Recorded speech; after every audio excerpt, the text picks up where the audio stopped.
chances, going off to different places, different planets. Watch your aura pass me by. Baby, you don't know what you do to me. Between me and you, I feel like chemistry. I won't let no one come and take your place, 'cause the love you give, it can't be replaced. So no one else will do like you do.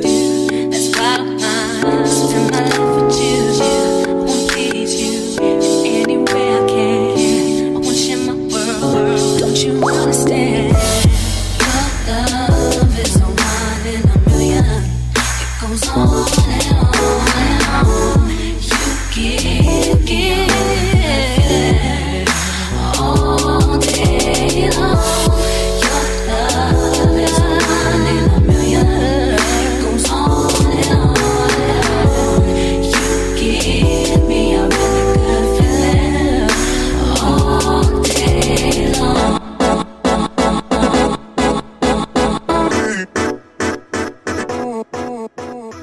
Hi guys, welcome to my channel.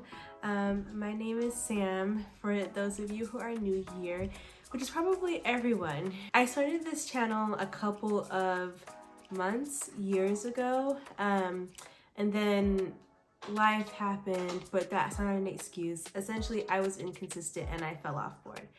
But now I'm back, and so thank you so much for tuning into this video. If you're watching, you already know by the title, I'm going to be talking about failing step 3 and all that entailed for me. So it's currently Sunday, October 7th, 8th?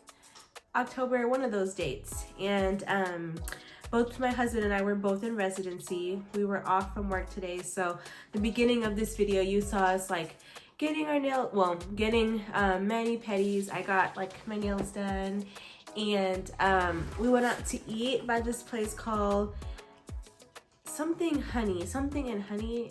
It was not good. And then now, you know, for the rest of the afternoon, just winding down, getting ready to start back work tomorrow. But I figured I would sit down and kind of share what happened when I failed step 3.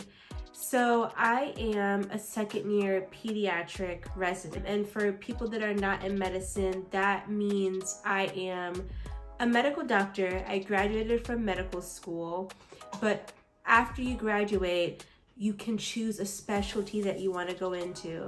So common specialties that you hear about would be like OB-GYN. So for all my ladies having babies, when you go to an OB-GYN doctor, they went to medical school, and then after medical school, they did 4 years of like training specifically in OB-GYN.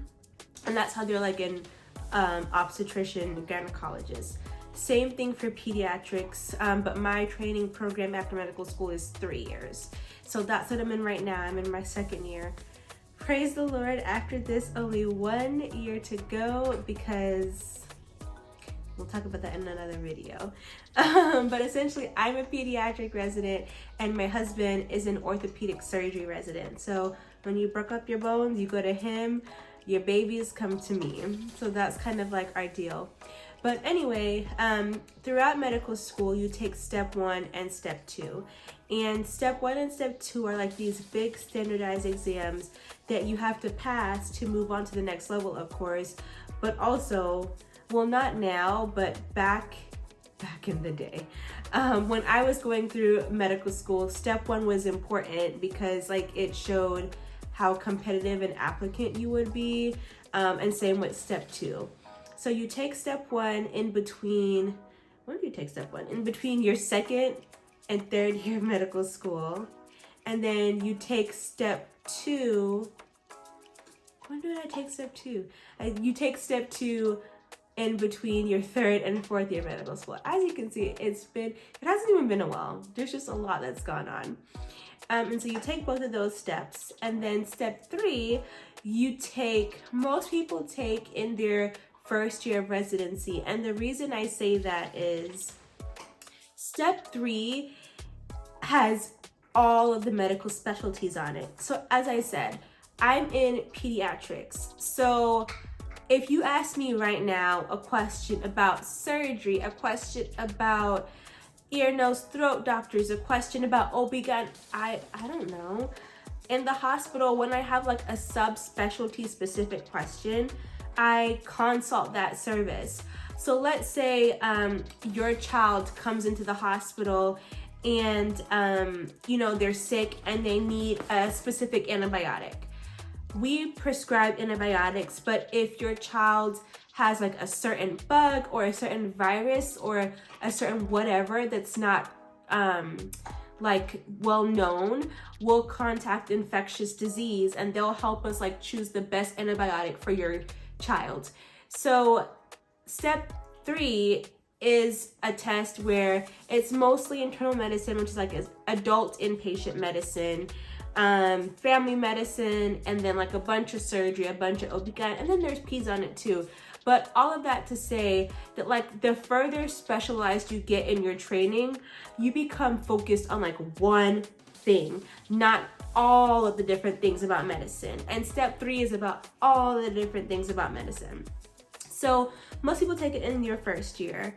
If you're new, you probably don't know my story, but if you are one of the OGs, thank you for tuning back into me. I promise to be more consistent. But if you're one of the OGs, you know that I repeated my first year of medical school. And so throughout the interview process, a lot of the feedback that I was getting from like program directors, other residents was, hey, like you should really try to take step 3 early in your first year of residency before like you become so super focused on P's that you forget everything else. And I was like, okay, cool. So that's what I did, right? I got UWorld, which is like a question bank that we use to study for step 3, all the steps really. And I began studying. There's only one big problem with this whole plan: resident work hours. So as an intern, I was working from 6 a.m., meaning like I had to be in the hospital getting signed out at 6 a.m. to 7 p.m. 7 p.m., meaning you start giving sign out to the night team at 7 p.m. So that's 13 hours. And usually you don't even like get home close to 7. You probably get home closer to 8. And so when you get home at 8 o'clock, you have to like eat, wind down, go to sleep, and get ready to do it all again. And you do this 6 out of 7 days of the week. So imagine doing all that, learning how to be in residency for the first time, learning a new city for the first time, because my residency program is based in Pittsburgh, Pennsylvania. And also at the time I was newly married. What else happened in my life? There was just a lot going on to say, hey, work 13 hours a day and then come home and study for this big standardized test. Now, granted, that's not to say I wasn't studying. I really gave it an honest try, but you just get to the point where like you're burned out, you're exhausted. And I'm sure that concept isn't just isolated to medicine alone, right? So I'm going to work 13 hours a day. Sorry, that's my dog in the corner. 13 hours a day, 6 days a week. I'm coming home. I'm trying to do practice questions. This question bank is like 1,600 questions. I'm trying to do that. I'm trying to review my wrongs. Step 3, besides like the questions, it also comes with clinical cases, which are basically these online stimulated patient cases where they give you a scenario and you have to order all the labs, all the imaging, all the consults that you would want to do on the computer. Step 3 is a 16-hour test, by the way, and it costs $900. Let that sink in. So I did all of this stuff, and then I took step 3 in September of my intern year. And I powered through. I think when I was actually taking the exam, I had just finished my newborn nursery rotation, which, if you want to know what that is, when you have a baby and they're in the hospital. If you're a mom or a dad, you probably know, but for those who haven't become parents yet or who aren't parents, we as a pediatric team do physical exams and make sure that the baby is healthy, while the OB-GYN team takes care of the mom. So there are 2 teams involved in that. I had just finished that rotation, which was chiller than other rotations, but still not completely like nothing, So doing that, dealing with the babies, dealing with the families, and coming home and studying, it was a lot. I finished that up, and then I took step while I was on my research elective, which was, I think, 2 weeks. And so I did that 16-hour test. I did it back to back. You can kind of decide how you want to space out the 2 days. I think I did 2 days back to back, get it out the way, and then moved on with my life. About 2 weeks after that point, I got my score. Now, the cutoff passing score for step 3 is a 198. 198, that's all you have to get. Well, that's all I had to get. If you are in internal medicine, that's field I mentioned before, other fields, and you want to do fellowship, which means even further specializing, you probably want to get like a really high score to make yourself competitive. That is not my testimony in life. I was just trying to get a 198, and I got a 194. A 194. 4 points away from passing. 4 points away from not having to sit through that 16-hour test again. 4 points away from $900. And to say that I was heartbroken and disappointed would be an understatement, because for where I was at that point in my life, I really gave it all I had. I really gave it all I had. And to be so close and fail, like, it literally, we'll talk about like my feelings towards medicine and my thoughts towards being in residency in another video. But just know, like, my threshold for tolerance, because, you know, being in medicine is hard. So my threshold for tolerance in regards to that is very low. And then after I failed this exam, I was like, well, God, this is fun while it lasted. I'm gonna go give the hospital their resident badge back, and I'll count my losses and I'll go about my business, because nope, not me, not again. It was hard. It was really hard. And another aspect that made this hard was, at the time when this happened, of course, you know, whenever anything bad happens in our lives in this day and age, we go on Google. And I went on Google and I was like, what happens when you fail step 3? I went on YouTube and I was Googling, I failed step 3, what next? And I couldn't find anything. Like, I found, like, you would think that nobody ever failed step 3 by the information that I was finding. But throughout my time in residency, I realized that it's not actually as uncommon as you think. People just don't talk about it because maybe they're ashamed, they're embarrassed, or they just feel bad. And so a part of me making this video, excuse me, I'm getting emotional. It's like, no, I'm not, I'm fine. A part of me making this video was to encourage other residents out there, because residency is a new kind of evil. Let me stop. It's not an evil. It's hard. It's very hard. Medical school is hard. Residency is hard. Medicine is hard. But, you know, adding any sort of like failure or setback on top of that, I am not one that is new to failure or setback, but I wasn't expecting this. And so if you're out there and you're in my position, maybe you've always struggled throughout your medical career, maybe this is the first time you've ever failed something in your life, I'm here to tell you that it will be okay. It doesn't feel that way, and you need to take time to like process and grieve and come to an acceptance of that fact anyway. But know that you're not alone, and it is not even just you and I in this club together. I know other people that have failed step 3, and those people are brilliant people.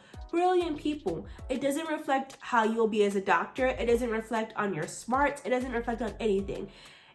Besides the fact that you probably just didn't have enough time to study because you're in residency and you work greater than 80-hour weeks. Honestly, that's what it comes down to. So after I failed, I talked to my program director and I was like, yep, I failed. And not that straightforward, but I told him I failed. And he came up with this plan where, you know, my program, that's another thing. If you do fail, reach out to your program leadership, because they'll be able to let you know what timeline you have if you decide to stay in residency, to take the test over again. So for me, it just had to be within the first 2 years. And he helped me organize my second year schedule so that I started off on rotations that were chiller. So maybe not 13-hour days, but 10-hour days. But anyway, that were chiller in a sense so that I could have more time to study. And that's what I did. Literally, I changed nothing but getting more time to study. I went back through UWorld. I went back to the clinical cases. This time I finished UWorld because I had more time. And that was essentially all I did. And this time I passed. So yeah, that's kind of my story. That's not where my journey begins, but it's a notch on the belt in my journey. And as I said, I wanted to share it with you guys because if anyone out there is struggling, it doesn't even have to be with STEP. It can be with anything. Failing an exam does not equate to your worth as whatever you're trying to do in life. So yeah, that's my story. As I said before, I am not new to this channel, but I am gonna try to be more consistent moving forward with videos to kind of share my journey in medicine, my journey, you know, being a young married couple with my husband. I have a dog now, my journey as a dog mom, and just living and figuring out my life because life is hard, and I want to show that you're not alone with feeling as though your life is hard. So yeah, thanks so much for tuning in, and I will catch you guys in the next video. Bye. We're in trances, going all to different places, different planets. Watch your aura pass me by, losing balance.